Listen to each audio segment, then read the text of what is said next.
fazer um treinamento de cadastro de plantas. Esse treinamento vai ser dividido em 3 partes, onde eu vou gravar uma como cadastrar a planta no Fusion, no Foxes, que são as plantas nativas, e depois como importar para o SolarZ. Eu vou dividir em partes também, né? A parte 1 do Fusion, eu vou mostrar como cadastrar a planta sem inversor instalado. Isso porque a gente não consegue cadastrar o inversor enquanto ele não estiver instalado, enquanto ele não tiver nenhum tipo de alimentação. E depois eu vou mostrar como cadastrar o inversor na planta, né? Isso depois de instalado a gente consegue realizar isso, né? Parte 2 eu vou explicar como cadastrar, como criar e cadastrar no Foxes e depois como importar para o SolarZ e como configurar ampliações também.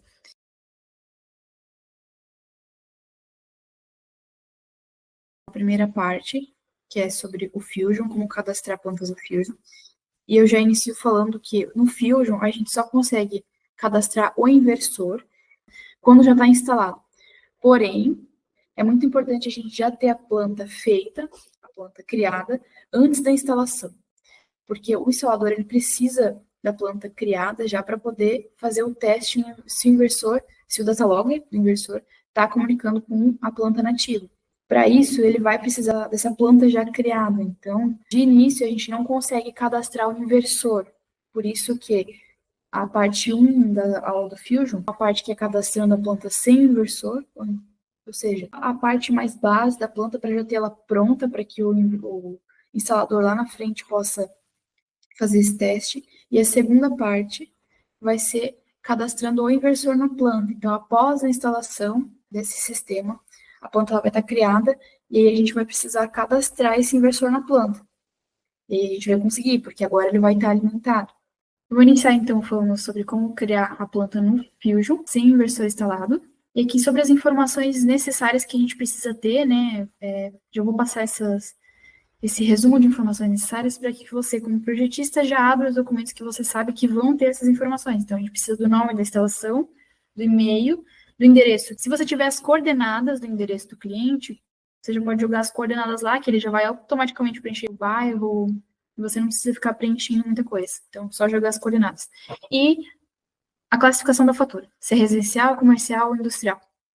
E aí, sobre a nomenclatura, né, eu coloquei uma observação tanto nesses slides do Fusion, né, nessa parte do treinamento do Fusion, quanto do Foxes e do SolarZ, porque esse padrão de nomenclatura ele deve ser seguido. Então, por exemplo, quando a gente tiver um cliente que a gente está tratando que vai assinar um contrato que não é o mesmo nome da fatura, a gente tem que sempre colocar o nome do cliente, entre parênteses, o titular da fatura, espaço, traço, espaço D25, D24, traço o restante do diretório. Agora, num exemplo onde o cliente é o mesmo que o titular, os dois nomes são os mesmos, o nome do cliente, mesma ideia, né? E quando o diretório tem um nome muito grande, né? Por exemplo, a gente tem ali o Jucimar de Almeida Leal, e aí, entre parênteses, um nome totalmente comprido também, Genesi Terezinha Negrete Leal, que é a titular.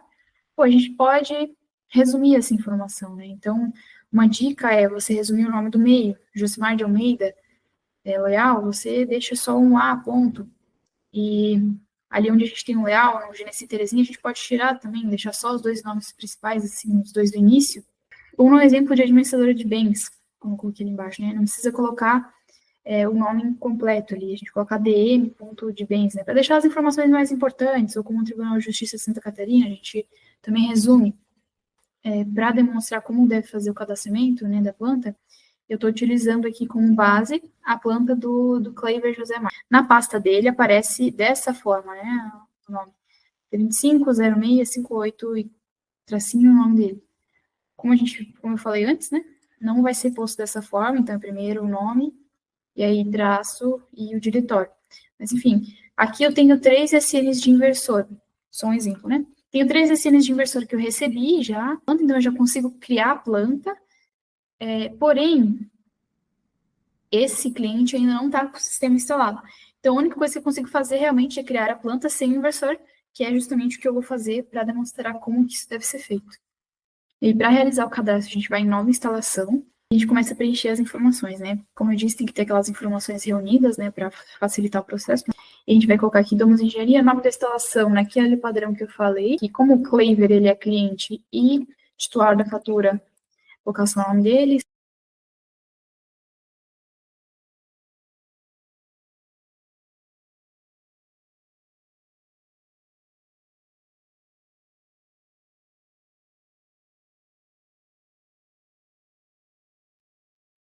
Data de conexão da rede. Como o sistema ainda não está instalado, eu não consigo falar exatamente o dia que vai ser instalado, eu vou jogar aqui para o dia 30, mas eu posso ajustar esse depois, quando eu for cadastrar o inversor, quando tiver instalado, já eu consigo ajustar aqui a data daí para a data da instalação, realmente.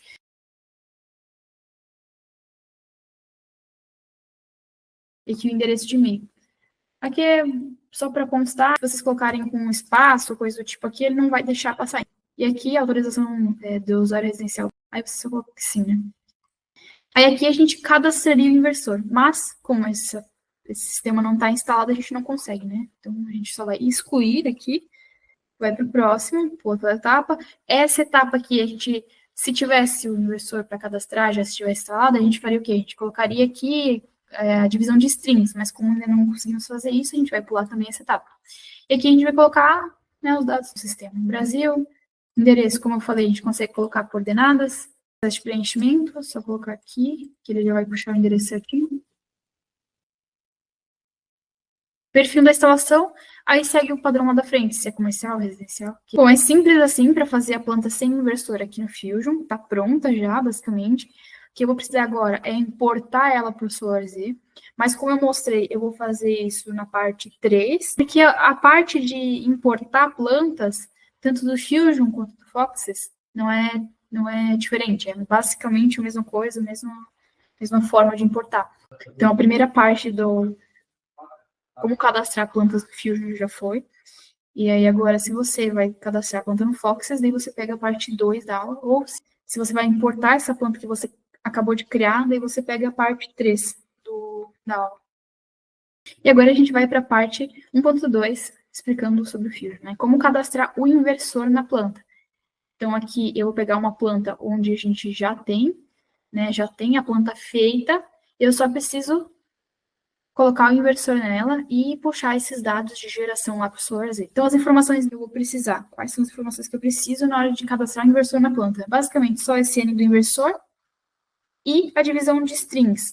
Ainda não recebeu o kit de retorno de obras, que normalmente tem as informações de como estão os strings, como estão dispostas. A gente faz o quê? A gente tem que lembrar, isso eu posso mostrar também quando eu for explicar no SolarZ como é que funciona a configuração da planta do SolarZ, mas a gente tem que lembrar que se a gente não colocar essa informação de divisão de strings, quando a gente for importar essa planta novamente para o SolarZ, a gente tem que se atentar se a potência de quilowatt-pico está preenchida já lá. Porque o que acontece? Quando a gente importa do Fusion para o SolarZ sem inversor, ele não tem uma base, um parâmetro de quanto de quilowatt o sistema vai ter.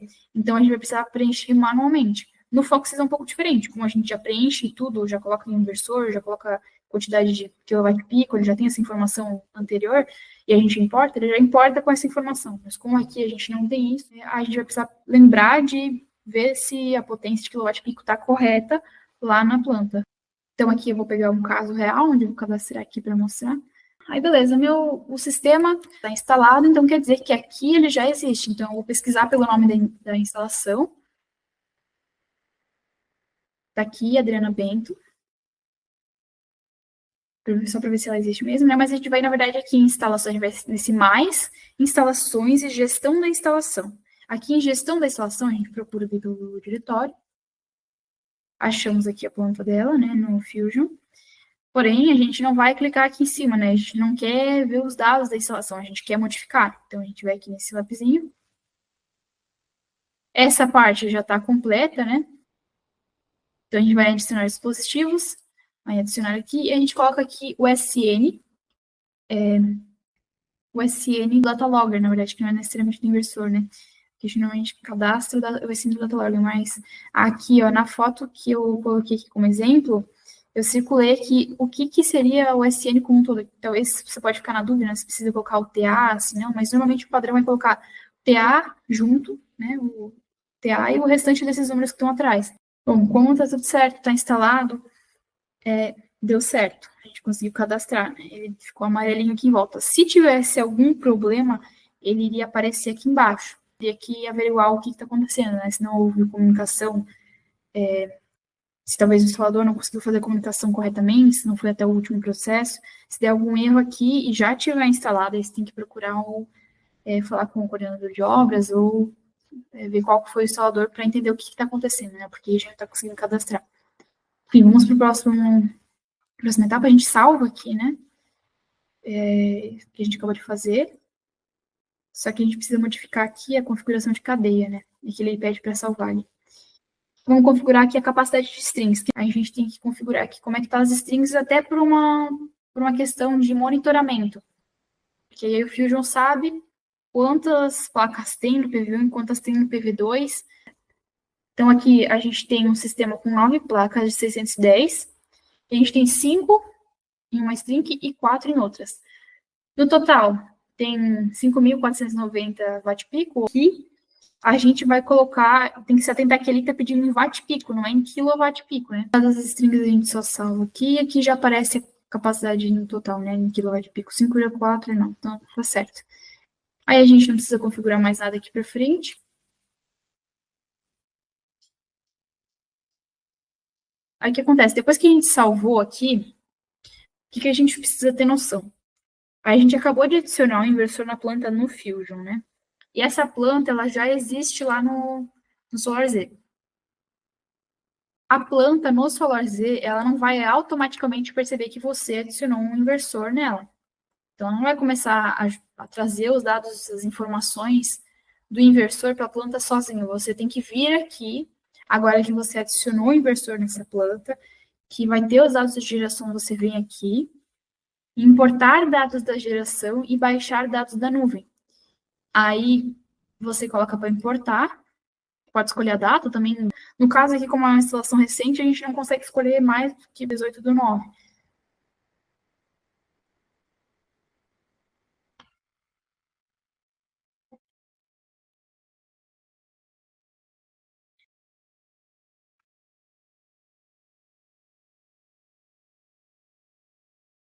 A princípio, está tudo certo com a planta. Pode parecer estranho não ter geração ainda, mas a gente tem que entender que já foi instalado, mas não aprovado a vistoria. Então, o cliente provavelmente ainda não ligou o disjuntor. O inversor, né, você pode se questionar, o inversor ele está alimentado apenas pelo CC, então ele está alimentado pela corrente das placas. Né? Por isso que a gente consegue fazer a comunicação já entre o datalogger e a planta nativa e cadastrar o inversor já. Né? Ele precisa só disso, ele precisa de uma alimentação de algum lugar, ele precisa ter uma alimentação para conseguir fazer essa comunicação. Tendo ela, a gente consegue cadastrar o inversor. Porém, nesse caso aqui, a vistoria não está aprovada ainda. Então, a gente não consegue ver a geração, porque está tudo certo. A parte de cadastrar esse inversor na planta, já está tudo ok. Agora, a gente vai fazer o quê? Como eu falei, tem a possibilidade de ter a potência aqui, talvez não ter sido ajustada, mas como a gente pode ver aqui, já está aqui, 5,49 kWp, então já está correto. A gente não precisa alterar nada aqui, mas tem que sempre se atentar a ver se aqui a potência já está ajustada.